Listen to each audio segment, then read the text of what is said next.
This is a briefing provided by Jim Walker, the hack repair guy from HackRepair.com.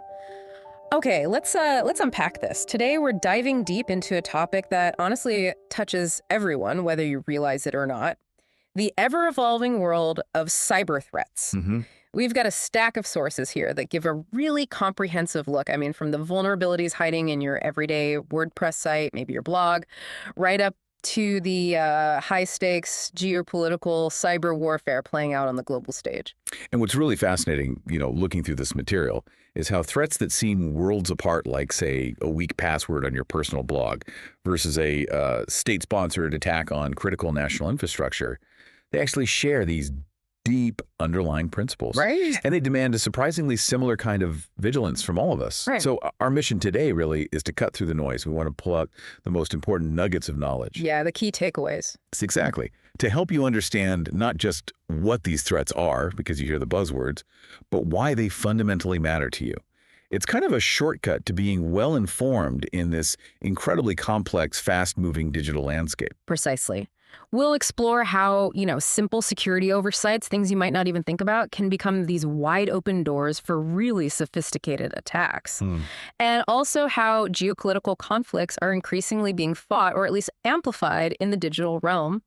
We've got some surprising facts, hopefully just enough engaging chat to keep you hooked. We're covering a lot today, from your website's vulnerability right up to global cyber operations. It's a big picture. It is. So let's start where many of us might run into digital threats most directly, maybe without even knowing it sometimes. Our own websites. WordPress, for example. It's not just popular, it's huge. World's largest content management system. Fancy. Incredibly powerful, super flexible, lets almost anyone, pros or novices, build impressive sites pretty easily. But while that very thing, its ubiquity, makes it a massive magnet for cyber criminals. It's that classic double-edged sword, isn't it? Yeah. Which really brings up the question, why WordPress specifically? Why is it so attractive to attackers? Good question. Well, the Creative Mind source points out that with, get this, over 50,000 plugins and themes available. 50,000, wow. It offers immense functionality, incredible innovation, largely because it's open source. Anyone can build for it, contribute to it. Right, the community aspect. But that huge user base and all these freely available, often community-made components, well, that also creates an incredibly large and diverse attack surface. Think of it like a building with tens of thousands of doors and windows, more ways in. Makes sense. More potential entry points. And it's not just one type of attack they use, is it? Our sources lay out, 7 common WordPress attack types that really every site owner, no matter how small their site is, needs to be aware of. Definitely. But the good news is they also give us clear, actionable ways to defend against them. Precisely. Let's break those down. Starting with probably the most straightforward, but surprisingly effective method. The brute force attack. Ah, the classic. Almost primitive, but yeah, still works depressingly often. Right. It's the simplest form, really. Goes straight for what's often the weakest link in your password. Always the password. A brute force attack is basically a cyber criminal, or more likely an automated bot, just trying a massive number of password combinations relentlessly, over and over until it hits the right one. It's not subtle. Not at all, but it's persistent.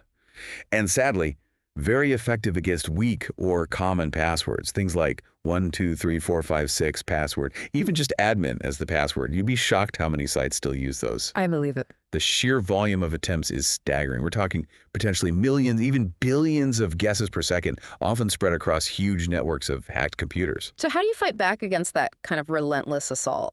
Well, thankfully, the counter strategy is also pretty simple in principle, though it takes a bit of user discipline. The Creative Mind source hammers this home. Use long, complex passwords, truly unique for every single site. Unique is key. Absolutely. Mix numbers, letters, symbols.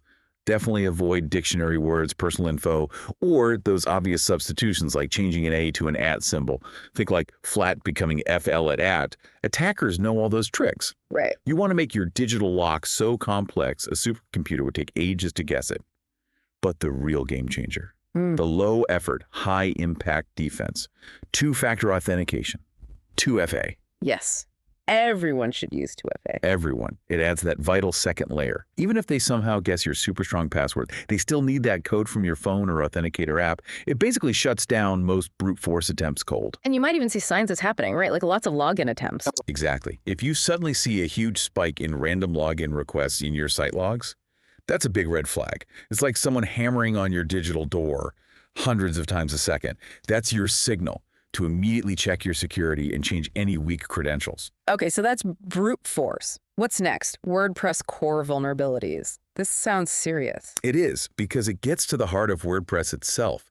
See, because WordPress is open source, its underlying code is public. Anyone can look at it. Which is good for development, but it also means potential criminals can study it, find flaws in the core system, and then build exploits to take advantage of those flaws.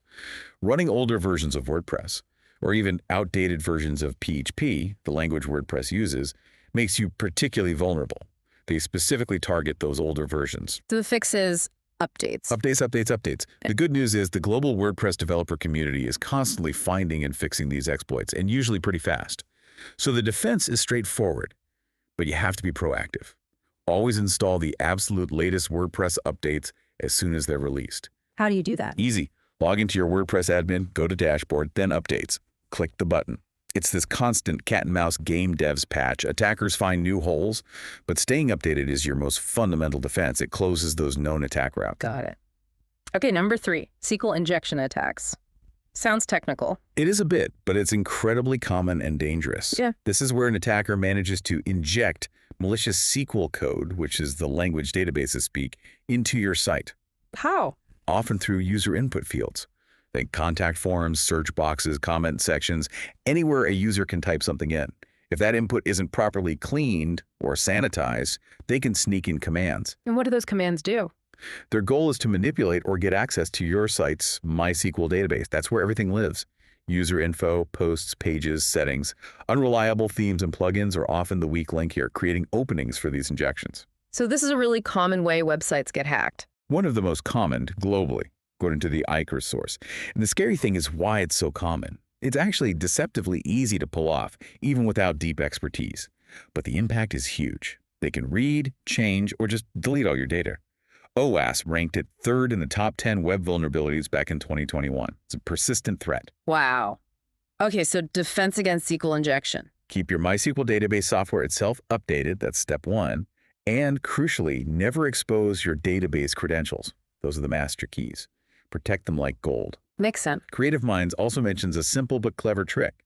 Change the default WordPress database table prefix, which is usually lie, change it to something random and unique. It makes it harder for automated scanners to guess your table names. That's a neat little tip, easy enough to do. It adds a layer of obscurity, yeah.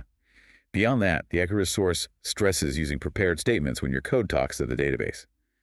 Think of it like a strict form. It only accepts data in a specific format, preventing malicious code from sneaking in. Like a filter.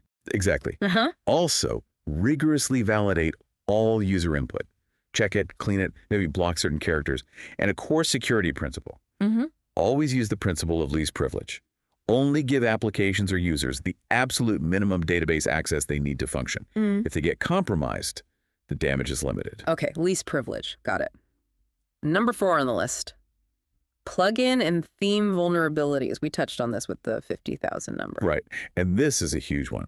Plugins and themes give WordPress its power, its flexibility. You can add almost any feature, change the look completely. But they're often the way in for attackers. Very often. Yeah. Because they rely on third-party developers, could be a big company, could be one person to keep them secure and updated. If a developer stops maintaining a plugin or just isn't rigorous about security, it becomes a vulnerability. Yeah. A dated or abandoned plugin, say one not updated in 6 months or more, that's basically a ticking time bomb. Highly likely to have known unpatched security holes that attackers are actively scanning for. How big a problem is this, really? It's massive. The patch text source highlights this starkly. 4,528 new known security bugs were added to their WordPress vulnerability database in 2022 alone, just for plugins and themes. 4,500 new ones in a year. Yeah. And a big reason they suggest is often developers just not following basic security rules, maybe rushing code out without thorough checks. So the advice is, Keep your plugins and themes updated. Always. Do it from the WordPress dashboard. Use tools like the plugin security scanner, if available, to check for issues. And be ruthless. Audit your plugins regularly. If you don't need it, or if it looks abandoned, no updates in ages, get rid of it. Keep the number of plugins as low as possible. Each one adds risk. Fewer plugins, less risk. Makes intuitive sense. It really does. Fewer potential doors for attackers to try. You have a real-world example of this, right? Something recent. Yeah, a really potent one. The WordPress Motors theme, popular for car dealership sites, that kind of thing. Yeah. It had this critical flaw, CVE 2025-4322. It allowed unauthenticated attackers, people without even an account, to hijack admin accounts. Basically, they could exploit a flaw in how passwords were updated to take over. Wow, without even logging in first. Exactly. It's publicly disclosed May 19th, 2025. By June 7th, just weeks later, WordFence was blocking over 23,000 attacks, exploiting this exact vulnerability against their customers. That's incredibly fast. Lightning fast. Attackers jumped on it. They were observed logging in, often using ridiculously simple passwords the previous admins had set. Yeah. Like test123 at hashtag. Seriously. Seriously. And then, the smart part for them, they created new admin accounts. So even if the original compromised account was found and fixed, they still had a way back in. Persistence. Total persistence. It just hammers home how critical it is to apply security updates the moment they become available. The attackers don't wait. No kidding. Okay, that's a chilling example. Next up, cross-site scripting, XSS attacks. You said these are often silent? Yeah, often quite stealthy. XSS involves attackers tricking a website into running malicious JavaScript code in a victim's browser. How do they get the code there? Often through things like comment sections, forum posts, maybe even newsletter sign-up forms, anywhere. User input is displayed back on the site without being properly cleaned first. Sometimes through phishing emails, too. And what's the goal? Usually to steal data from the user, like login cookies or personal information, or to redirect them to malicious websites, maybe to install malware or phish for credentials. It's like hijacking their browser session without them knowing. Sneak. Yeah. How do you defend against that? Again, it comes down to proper data validation and sanitization. You need to meticulously check all incoming data. Anything a user submits, make sure it's clean and doesn't contain malicious script tags. Sounds like something developers need to handle in the code. Ideally, yes. WordPress actually provides built-in functions for developers to sanitize data properly.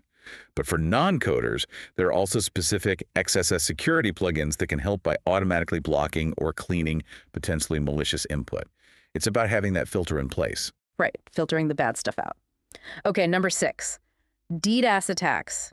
Distributed denial of service. These make headlines. They certainly do. We've seen massive DDoS attacks take down huge companies, banks, even government services.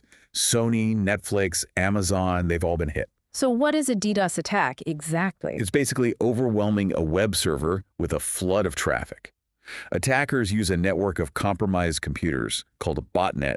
Could be thousands, even millions of machines all sending requests to the target server simultaneously. Like a massive coordinated traffic jam. Exactly. The server gets so overloaded with requests, it can't handle legitimate traffic anymore, and eventually it just crashes or becomes totally unresponsive. The site goes down for everyone. These are highly organized and can cripple sites of any size. Sounds hard to defend against. They are notoriously difficult to handle once they're in full swing, yeah. But there are ways to mitigate them. Temporarily disabling specific APIs or third-party services that might be the target of the flood can sometimes help reduce the load. But the real solution... The more robust defense is a website application firewall, or WAF. A WAF sits between your website and the internet, analyzing incoming traffic. It's smart enough to identify and block malicious requests, including DDoS traffic, before it even hits your server. Like a bouncer for your website. A very intelligent, very fast bouncer, yeah. Some security plugins also offer IP blocking features, and Creative Minds even mentioned one, the Search Improvement Console plugin, that can block IPs based on suspicious search queries, which is an interesting approach. A WAF is generally the best bet for serious DDoS protection, though. Okay, WAF for DDoS, got it. And the last one on the list, malware. Right, malware, malicious software. A very common goal for attackers is simply to get their nasty code onto your website server or even onto your visitors' devices. And how do they usually do that with WordPress? Often by scanning for sites running outdated versions of WordPress itself or outdated plugins and themes. Those known vulnerabilities are easy pickings for automated scanners. Once they find an opening, they upload the malware. And what does the malware do once it's on your site? All sorts of nasty stuff. It might inject spammy links or ads, redirect your visitors to scam sites, steal customer data, deface your website, or even lock you out completely like ransomware for your site. So defense against malware. Sounds like updates again. Updates are absolutely step one always. Patch those known holes. But beyond that, you need active malware scanning. There are excellent security plugins specifically designed to scan your WordPress files, identify malicious code, and help you remove it. They find and clean. Exactly. And the really good ones can even help pinpoint how the malware got in the first place, which vulnerability was exploited, so you can fix the root cause, not just clean up the symptoms. It's about detection, removal, and prevention. Okay, that covers the 7 main types. But this raises a big question. The elegant theme source makes a really strong point. Maybe the types of attacks aren't entirely new, but how hackers carry them out has fundamentally shifted, especially with AI entering the picture. Absolutely. This is a huge shift. AI changes the game in terms of speed, scale, and sophistication. It's not just exploiting known flaws anymore, it's how fast and how efficiently they can do it. How so? What's AI doing differently? What's truly revolutionary is AI's ability to mass scan incredible numbers of websites, hundreds of thousands, maybe millions in seconds, way beyond human capability. It can instantly identify sites running outdated core software, vulnerable plugins, specific themes with known flaws. So they find targets much faster. Much, much faster. And this automation means vulnerabilities get exploited quicker than ever. Elegant Themes, citing PatchStack, notes that staggering 7,966 WordPress vulnerabilities were registered last year. That's up 34% from 2023. Wow, a 44% jump. Yeah, and AI is seen as a major driver, accelerating both the discovery of these flaws and the development and deployment of exploits for them. It's like hackers suddenly got an army of super smart, tireless robot assistants working 24/7. So how exactly is AI outsmarting defenses? What can it do that older methods couldn't or not as well? Well, take brute force attacks. AI doesn't just guess randomly anymore. It analyzes huge data sets of leaked passwords, learns common patterns, predicts likely passwords based on user habits. It can crack logins in seconds sometimes, making sites without strong, unique passwords, 2FA, and maybe CAPI-TCHAs incredibly vulnerable. It learns password patterns. Exactly. For XSS and SQL injection, AI tools can dynamically rewrite malicious payloads on the fly to try and bypass security rules. They can test countless variations of injection techniques automatically to find a weakness in database security far faster than a human could. It adapts the attack automatically. Precisely. Even things like CSRF token bypasses. Those are security tokens that ensure a request is legitimate, like a secret handshake for each action you take. Right. AI can analyze how those tokens are generated and learn to forge requests that trick the website and the user into performing actions they didn't intend. This level of adaptive automation means that traditional single-layer defenses, like just relying on one security plugin, well, they're just not enough anymore. That's a really critical point. If one plugin isn't enough against AI-driven attacks, what is? What's the answer? The clear consensus is you absolutely need a multi-layered security strategy now. It's not optional. This means real-time monitoring, being obsessive about immediate updates, and building your site on a strong, secure foundation from day one. Layered security. Okay. Yeah, WordFence is often mentioned as a great example of a comprehensive security plugin. It does a lot. Malware scanning, firewall, brute force protection, login security. It's very good.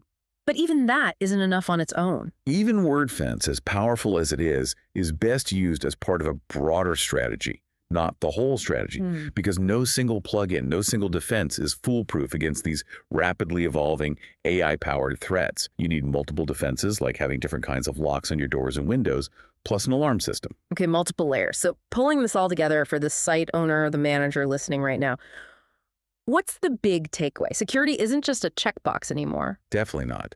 It's not a set it and forget it's task. It's an ongoing commitment. It's a continuous process of vigilance, adaptation, and active engagement with your site's security posture. So beyond understanding the attacks, what are the practical steps? You mentioned monitoring. Exactly. Continuous vigilance and strategic choices are key.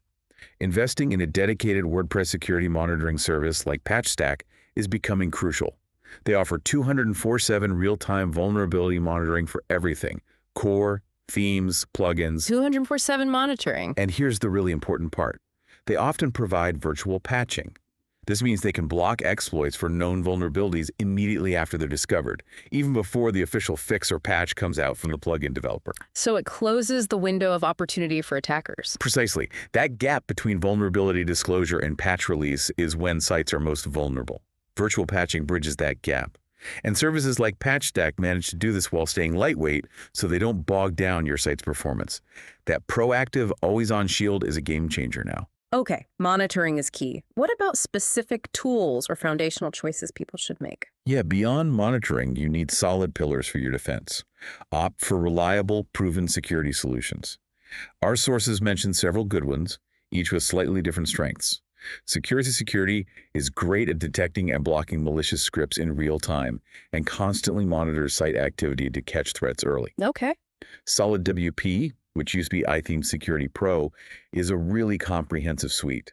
It handles malware scanning, brute force protection, finds vulnerabilities, and has 2FA and login security built right in. All in one kind of thing.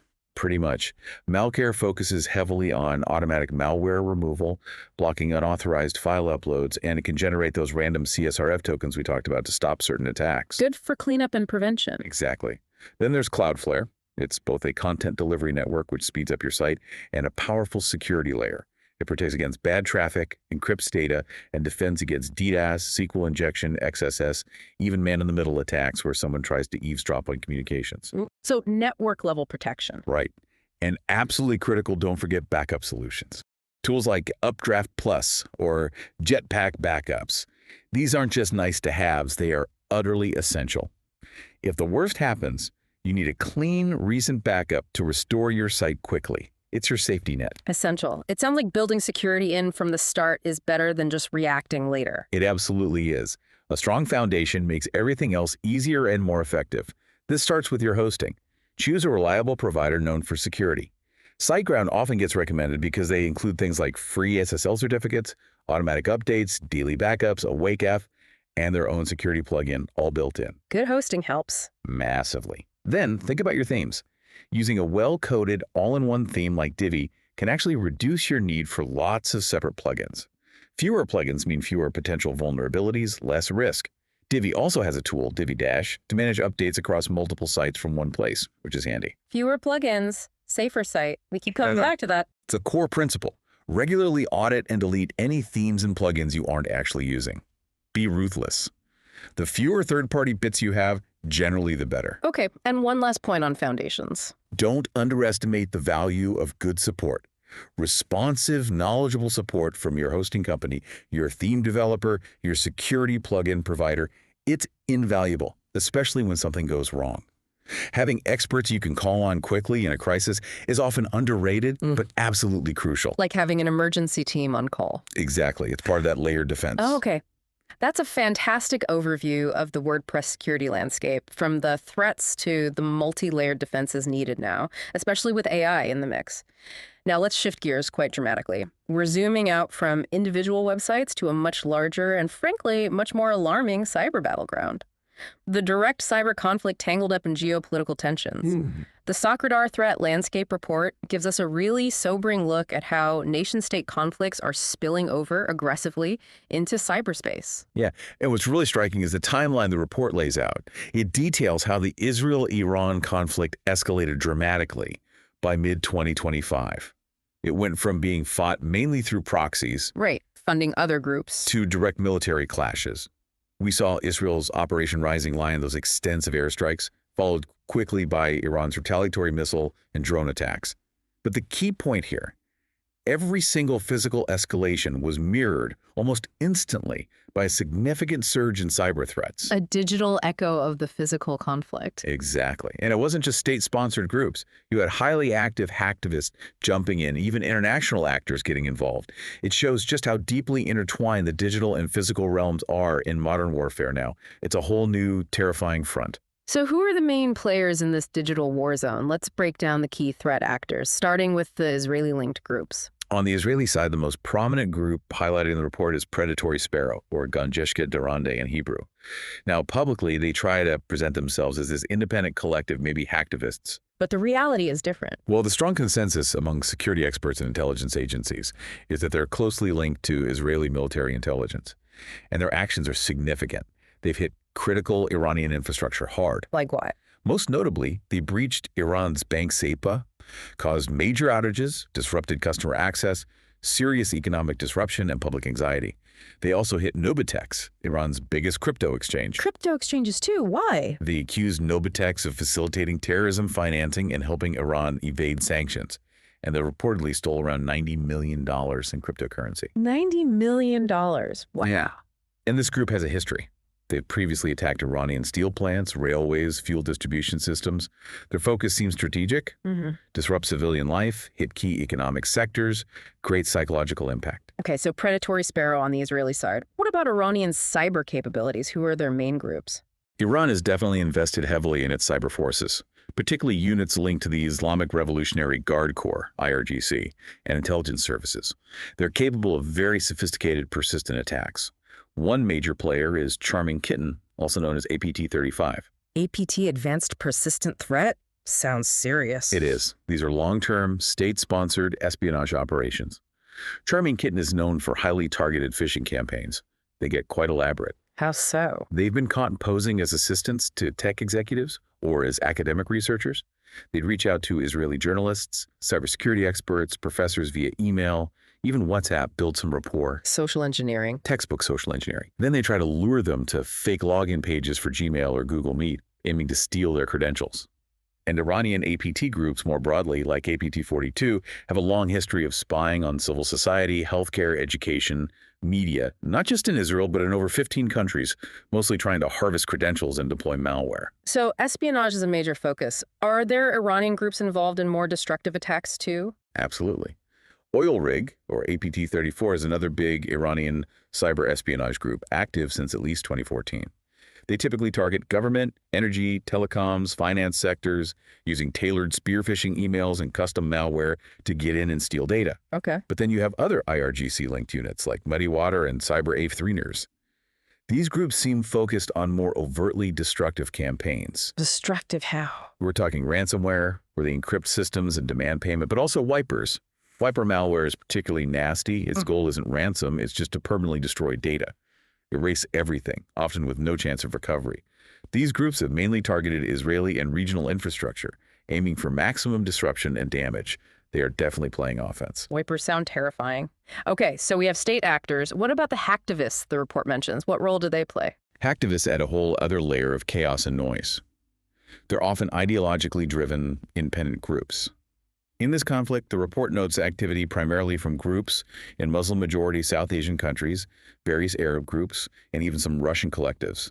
Their main target is Israel and its allies. Are there pro-Israel hacktivists too? Fewer mentioned explicitly in the report, but their operations, when they occur, also have significant impact, sometimes beyond typical activism. Some key players named on the anti-Israel side include Mr. Hamza. He's interesting because he not only leads DDoS attacks, but apparently sells DDoS tools on the dark web, making these attacks easier for others to launch. Democratizing cyber attacks, basically. In a way, yes. There's also Kemitz, known for DDoS, including hitting Jordan's Ministry of Finance, allegedly for intercepting Iranian missiles. Others mentioned are Mysterious Team, Arabian Ghosts. And what do these groups typically do? Their main tactics are distributed denial of service, DDoS attacks, trying to knock websites offline, and spreading propaganda. They want to disrupt, get attention, influence public opinion, make headlines. It's often less about deep infiltration and more about disruption and messaging. Got it. So this cyber conflict clearly isn't contained geographically. Which regions are most heavily targeted? Unsurprisingly, the Middle East and North Africa, MEA region, is ground zero. Countries like the UAE, Jordan, Saudi Arabia were frequently named in attack claims, usually accused of supporting Israel. The targets there were often telecoms, government sites, critical infrastructure, things that impact daily life. And outside the immediate region. The United States is consistently a secondary target. Attacks hit U.S. governmental and military systems, but also civilian infrastructure, healthcare, telecoms again. Attackers often frame these as retaliation for U.S. support for Israel. Europe gets hit too, though often indirectly. Industries with defense or aerospace links to Israel are targets. Plus, Europe sees spillover from hacktivism related to the Russia-Ukraine war, like attacks on NATO entities. It shows how these conflicts can bleed into each other digitally. It's all interconnected. And where are these attackers announcing their hits or coordinating? You mentioned Telegram earlier for WordPress issues. Telegram was absolutely central here too, even more so. Sarkodar tracked over 600 unique cyber attack claims across more than 100 Telegram channels just within a 15-day peak period. That's based on analyzing thousands of messages. 600 claims in 2 weeks. It was intense. And the number of claims spiked dramatically within hours of physical missile strikes, showing that immediate digital reaction. Hacktivists especially used Telegram to brag about attacks, coordinate their next targets, and rally supporters. And the dark web. Activity surged there too, especially after the big escalation in June 2025. Interestingly, posts targeting Israel on the dark web were mostly political sharing leaked data, over 51% of posts focusing on databases, 67%. It was about exposure, embarrassment. But targeting Iran was different. Completely different focus. 80% of the posts targeting Iranian entities were commercial people selling stolen data. This suggests more profit-driven cybercrime targeting Iran versus the more politically motivated attacks against Israel seen on the dark web during this period. A fascinating split. That is interesting. Okay, let's look at the types of attacks claimed. What was the most common tactic overall? By far, the overwhelming majority were DDoS attacks, just like we discussed with WordPress, but scaled up massively. Israel was the primary target, accounting for a huge 74% of all claimed DDoS activity, 357 specific claims.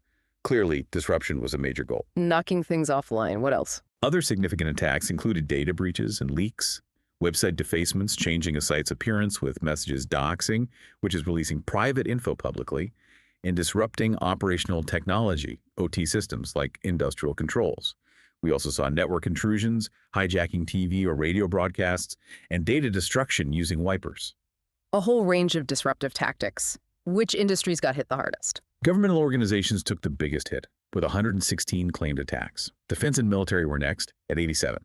Then telecommunications, 43, financial services, 42, and technology, 39. But the list goes on: energy, education, aerospace, banking, media, transport, healthcare, public services. Pretty much every critical sector was targeted, showing a broad strategy aimed at causing maximum societal disruption. It really paints a picture of total digital warfare. Which brings us to maybe the most chilling part of this modern conflict landscape, the weaponization of information itself, especially using AI. Absolutely. This is where the cyber battlefield becomes a psychological one. The report flags a major surge in AI-generated images, videos, and fake news stories during the June 2025 conflict. Designed to deceive. Deliberately crafted to manipulate public perception, sow fear, spread confusion among civilians. The target wasn't necessarily military planners, it was the public mind. Trying to influence public opinion, destabilize society from within, it's psychological warfare amplified by technology, and AI makes the fakes incredibly convincing. They prey on our trust in what we see online. Can you give some specific examples? What did this AI-generated disinformation look like? The report has some really startling examples. There was a widely shared image supposedly showing an F-35 fighter jet shot down in the Iranian desert. It looked dramatic. But it was fake. Totally fake. Analysis showed classic AI tells. Civilians in the picture were weirdly out of proportion, and there were no signs of impact or debris you'd expect from a real crash. Just didn't look physically right on close inspection. What else? Another was a video showing this seemingly endless convoy of trucks carrying ballistic missiles out of a mountain base. Again, looked impressive. But experts spotted unnatural movement in the rocks, like the background was subtly shifting, and weird distortions in the trucks and missiles themselves. AI artifacts. So faked military events, did they target civilians more directly too? Oh yeah, that's perhaps the most insidious part. An image claimed to show a downed American B-2 bomber in Iran. Fake again. AI inconsistencies like an emergency responder blending weirdly into the background, unrealistic damage to the plane. Disturbing. Even more so, maybe, was a video claiming to show Israeli citizens protesting the war, designed to suggest internal dissent. But it was debunked. Fast viewers noticed distorted faces in the crowd, obvious spelling errors on protest signs that a native speaker wouldn't make, and even a visible watermark from VO, an AI video generation tool. A watermark? They didn't even remove the watermark. Apparently not in that case. It shows how quickly this stuff is being churned out. There were also misleading videos about damage in Tel Aviv. An official Israeli army account even shared a video claiming to be raw footage of Iranian missile strikes. But the footage was actually from 2024. Reusing old footage. Yes. And other videos popped up on Instagram and Facebook showing buildings crumbling in Tel Aviv, trying to depict massive destruction. These were later debunked, sometimes by community notes on the platforms themselves. It just shows the scale and sophistication of these campaigns trying to create a false reality. And where was all this fake stuff being spread? Social media mostly. Primarily, yes. Social media platforms were key for broad reach and amplification. Fake news, AI images, misleading videos could spread like wildfire, reinforcing narratives. Sometimes state-linked accounts would seed it, then it would get shared organically. Chat platforms like Telegram were also huge, especially for reaching specific closed groups, ideological communities, regional audiences, reinforcing narratives within echo chambers without much outside scrutiny. What about traditional news? Traditional broadcast media played more of a role in amplifying official state narratives, rather than being the main vector for this kind of independent or AI-driven disinformation. Social media and chat apps were the Wild West for this stuff. Okay, so putting it all together now, we've gone from a hacked WordPress plugin all the way to AI-generated fake war footage. Bringing these two seemingly very different cyber threat worlds together, what are the big overarching lessons here for us, for the listener? Well, if you connect the dots, the big picture is about how pervasive and interconnected cyber threats really are now, and maybe how human-centric they remain, despite the tech. How so? Whether it's that brute force attack trying to guess your blog password, or a state-sponsored group trying to breach a power grid, the fundamental principles are often the same. Find a vulnerability, exploit it. The need for strong, layered defense is constant. The core mechanics haven't changed as much as the tools and the speed. And AI is the accelerator. Exactly. AI is accelerating the pace, amplifying the scale, and increasing the sophistication across the board. It makes attacks more efficient, fakes more convincing, and powerful tools more accessible to more actors. But the insight is that digital battle for your WordPress site. Conceptually, it mirrors the digital battle for national infrastructure. The stakes are different, obviously, but the underlying principles of attack and defense are remarkably similar. That's a powerful way to put it. So are there genuinely universal principles of cyber resilience that apply to everyone, from a small business owner to, say, a government agency? Absolutely. There are some timeless truths here. First, the criticality of updates. We keep saying it, but it's fundamental. Regularly updating all your software, WordPress, plugins, OS, browsers, everything is the most basic, yet most crucial, defense against known vulnerabilities. Ignoring updates is leaving the door unlocked. Okay, updates number one. Second, multi-layered security. Can't stress this enough. No single tool is a magic bullet. You need multiple overlapping layers. Strong, unique passwords, 2FA everywhere possible, firewalls like a WAF, intrusion detection, good endpoint security on your devices. Create hurdles for attackers. Layers, got it. What about the people involved? That leads to vigilance and awareness. Recognizing phishing emails, spotting suspicious links, developing critical thinking skills to question information, especially sensational stuff online like that AI disinformation.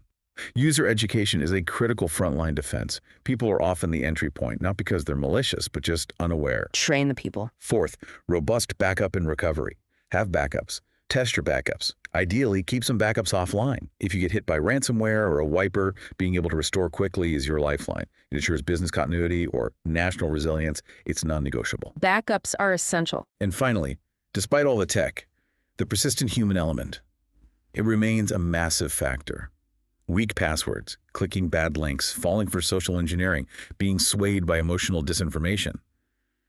Human factors are still the root cause of so many breaches. We are both the target and sometimes the unwitting vector. So looking ahead, what should individuals and organizations brace for? What are the projected threat trends based on all this? Based on what we saw in the Iran-Israel conflict cyber dimension and general trends like AI adoption, we should expect a few things. Continued, maybe even increased hacktivist activity, DDoS, defacements, leaks driven by ideology. Also, broader targeting.